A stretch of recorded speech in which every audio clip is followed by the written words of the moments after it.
ગુજરાત મંથન ન્યૂઝ।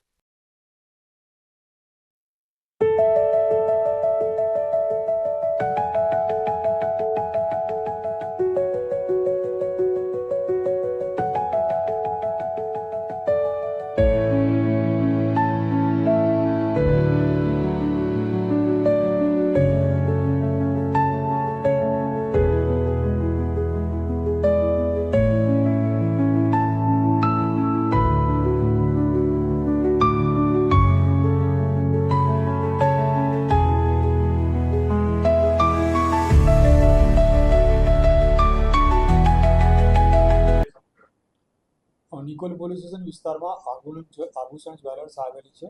આ જ્વેલર્સમાંથી ત્યાં જ કામ કરતી એક હર્ષિદાસ શેટ્ટી નામની જે યુવતી છે, એ યુવતી ત્યાંથી સોનાના દાગીના ચોરીને ભાગી ગઈ હતી, જેમાં નિકોલ પોલીસ સ્ટેશનમાં એક ગુનો દાખલ કરવામાં આવ્યો હતો।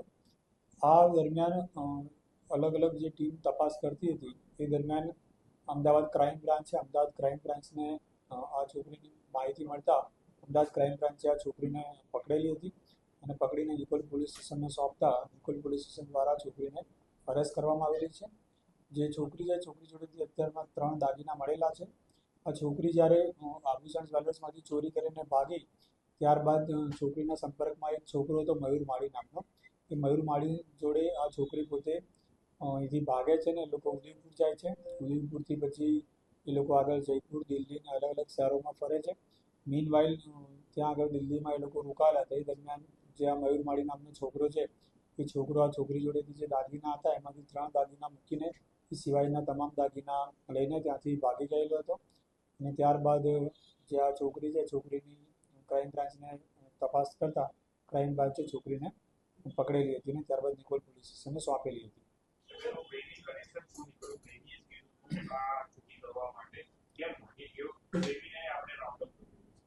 જે છોકરી અને જે આ છોકરો છે, એ લોકો લગભગ છેલ્લા 5 મહિનાથી એકબીજાના સંપર્કમાં હતા અને ત્યારબાદ અવારનવાર એ લોકો વચ્ચે વાતચીત થતી હતી। ત્યારે જે મયુર માળી નામનો યુવક છે, એ છોકરીને અવારનવાર દબાણ કરતો હતો કે તું આ રીતના જ્વેલર્સમાં નોકરી કરે છે, ત્યાંથી આ રીતના તું દાગીના અથવા તો સોનાની ડગડી લઈને ત્યાંથી ચોરી કરીને ભાગી જાય તો આપણે બંને પછી ભાગીને અન્ય કોઈ શહેરમાં આપણે ત્યાં આગળ પરમનન્ટ સેટલ થઈ જઈએ।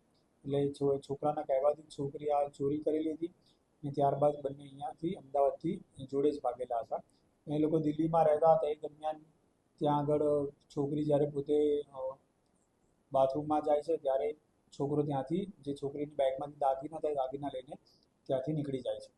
બંનેનો બેકગ્રાઉન્ડ શું છે? છોકરો છોકરી બંને પરિણીત છે, અપરિણીત છે, કયા સંજોગોમાં આખું પ્લાનિંગ કર્યું? જે આ આરોપી યુવતી છે, એ પોતે પરિણીત છે અને એના અગાઉ ગોંડલમાં મેરેજ થયેલા હતા, પણ છેલ્લા ત્યાં આગળ એને પોતાના હસબન્ડ સાથે ડિસ્પ્યુટ હોવાથી છેલ્લા 1 વર્ષથી અહીંયા આગળ નિકોલ ખાતે પોતાના માતા પિતા સાથે રહે છે અને અહીંયા આભૂષણ જ્વેલર્સમાં છેલ્લા 11 મહિનાથી નોકરી કરે છે। અને જે છોકરો પણ પોતે વસ્ત્રાલમાં રહે છે અને પોતે પણ મેરિડ છે અને એને પણ બાળકો છે અને છોકરો બાપુનગરમાં પ્રિન્ટિંગ મશીનનું કામકાજ કરે છે।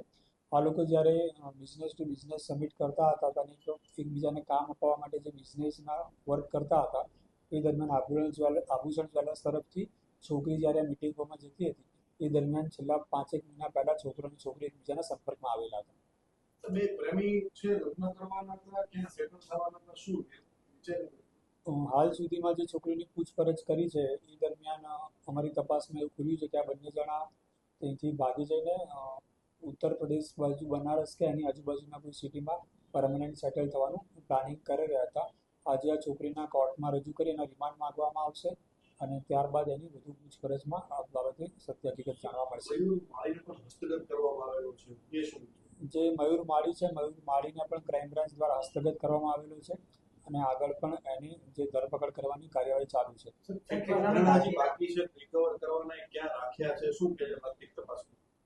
પ્રાથમિક તપાસમાં આ લોકોએ જે દાગીનાથી ચોરીને ભાગ્યા હતા, એમાંથી કુલ 2 દાગીના એ લોકોએ અલગ અલગ જગ્યાએ વીંછી મારેલા છે અને એ સિવાયના અન્ય 3 દાગીના છે છોકરી પાસેથી રિકવર થયેલા છે। એ સિવાયના તમામ જે દાગીના છે, દાગીના મયુર માળી પોતે લઈને ભાગી ગયેલો હતો અને જે અમદાવાદ ક્રાઇમ બ્રાન્ચ છે, અમદાવાદ ક્રાઇમ બ્રાન્ચ દ્વારા મયુર માળીને હસ્તગત કરીને નિકોલ પોલીસ સ્ટેશનને સોંપવામાં આવેલો છે। ત્યારબાદ એની ધરપકડ કરીને એની વધુ પૂછપરછ કરીને અને એના રિમાન્ડ માગીને પણ એની પાસેથી તમામ દાગીના રિકવર કરવામાં આવશે. સાહેબ, દાગીના જે ચોરાય તેની કુલ કિંમત કેટલી હતી? અત્યારે કેટલો મુદ્દામાલ આરોપી ખુદા પાસેથી મળી આવ્યો અને અન્ય આ મુદ્દામાલ છે તે ક્યાં હોવાની શક્યતા છે? જે ટોટલ મુદ્દામાલ છે, ટોટલ મુદ્દામાલ આશરે 1200 ગ્રામની આજુબાજુ જેટલો હતો, જેની કિંમત 1,60,00,000 જેટલી હતી. એમાંથી જે છોકરી છે, છોકરી જોડેથી અલગ અલગ 3 વસ્તુ મળેલી છે, જેમાંથી એક 7 ગ્રામની છે, એક 9 ગ્રામની છે અને એક લગભગ 17 ગ્રામની વસ્તુ એની પાસેથી હાલમાં મળી આવેલી છે. અન્ય મુદ્દામાલને લઈને જે મયુર છે, મયુરને હસ્તગત કરીને એમને સોંપેલ છે. મયુરની ધરપકડ કરવાની કાર્યવાહી ચાલુ છે. ત્યારબાદ મયુરને અટક કરીને એની જોડેથી રિકવર કરવામાં આવશે અને એના રિમાન્ડ માગીને પણ તમામ વસ્તુઓ રિકવર કરવામાં આવશે. હા, બંને એકબીજાના છેલ્લા 5 મહિનાથી પરિચયમાં હતા, એટલે બંને એકબીજાના પરિણીત છે. તમામ પોતાના દરેક બંનેના બેકગ્રાઉન્ડ વિશે તમામ માહિતી એકબીજાને હતી. મયુર સામે ભૂતકાળમાં એક 400/420નો ગુનો દાખલ થયેલો છે. એ સિવાય અન્ય એના કોઈ ગુના છે કે કેમ, કે યુવતી વિશે બી કોઈ ગુના છે કે કેમ, એ બાબતની રિમાન્ડ દરમિયાન